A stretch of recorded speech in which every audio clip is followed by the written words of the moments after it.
yun, naghiwalay kami nung time na yun. For a month. Yun, just doon naman na... Kasi madami ako nakitang red flags. Ano yung mga red flags? Sige, please. Controlling siya. Okay. Tapos may Sige, one sige, time, dali. Ganyan.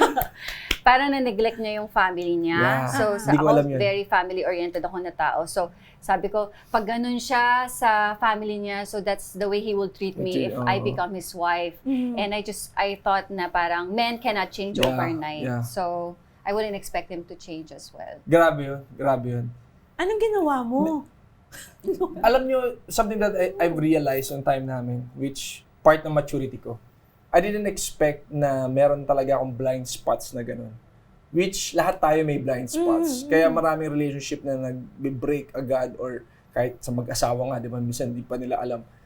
Pag hindi mo na-identify yung blind spots mo, hindi ka nakinig doon sa tao nagsasabi sa'yo, no? Which malalaman mo yung blind spot mo doon sa nakakasama mo 24/7, which ako siya, kasama ko 24/7. I didn't expect na selfish ako, manipulative ako.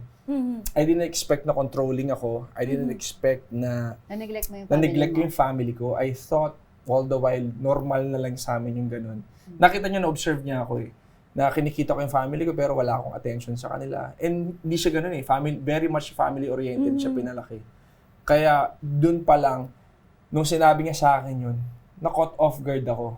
Kasi nung sinabi niya sa akin yung binrek niya ako. Okay, alam mo, parang Ayoko sa'yo. after niya ilatag sa'yo, ayoko na, tapos na tayo. So, kumbaga parang wala ka ng chance, parang, teka lang, paano ko i-redeem yung sarili ko?